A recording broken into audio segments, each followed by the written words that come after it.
장윤기 사건의 부실 은폐 의혹을 수사 중인 경찰청 특별수사단은 광주경찰청과 광주 광산경찰서 등을 전격 압수수색했습니다. 어제 검찰의 압수수색에 이어 경찰 지휘부를 향한 강제 수사가 전방위로 확대되는 양상인데요. 경찰은 특별수사팀을 수사단으로 확대 편성했습니다. 취재기자 연결해 자세히 알아봅니다. 김범한 기자.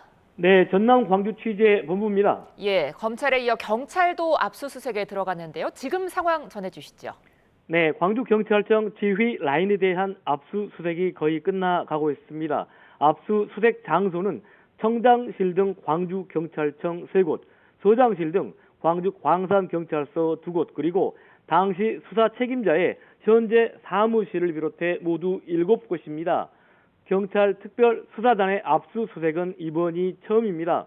경찰은 오늘 특별수사팀을 디지털 포렌식 등 인원 14명을 늘리고 책임자를 경무관으로 하는 수사단으로 확대 개편했습니다.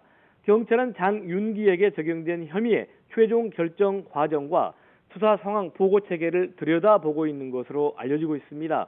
앞서 경찰 특별수사단은 장윤기 사건 증거를 없앤 혐의로 수사팀장을 구속했습니다.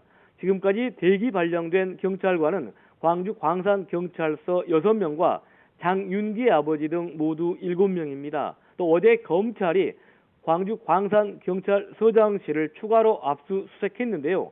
대기 발령된 전 경찰서장을 공무상 비밀 누설 혐의로 입건했기 때문입니다. 검찰은 또 당시 형사과장도 추가로 입건했습니다.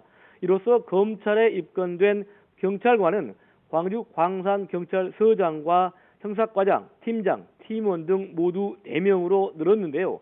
적용된 혐의를 고려하면 수사 상황이 광주 서부경찰서 지구대에 근무하던 장윤기의 아버지 장모 경감에게 흘러 들어간 것으로 보입니다.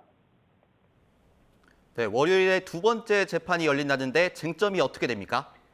네, 애초에 경찰은 징역 5년 이상의 단순 살인죄를 적용해 사건을 검찰에 넘겼는데요. 하지만 정작 검찰은 기소하면서 무기징역과 사형밖에 없는 강간 살인으로 죄명을 바꿨습니다. 그만큼 성범죄의 목적이 있었다고 보는 건데요. 첫 재판에서 장윤기는 검찰이 자신에게 적용한 혐의에 대해 유보적 입장을 나타냈습니다. 다음 재판 때 말하겠다고 한 건데요. 검찰은 장윤기가 이채원 양 범행에 앞서 쫓아다니던 베트남 여성을 성폭행하고 감금한 점을 주목하고 있습니다. 장윤기의 범행은 당시 길 옆에 세워진 대형 화물 차량의 블랙박스에 고스란히 담겼습니다.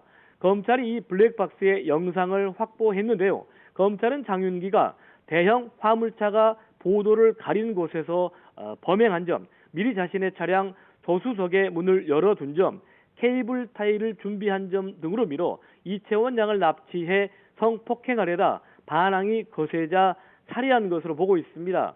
검찰은 재판에서 장윤기가 성폭행을 목적으로 치밀하게 범행을 계획했다는 점을 입증하기 위해 확보한 자료 분석 결과를 토대로 범행의 의도성을 부각할 예정입니다. 지금까지 전남 광주 취재본부에서 YTN 김범환입니다.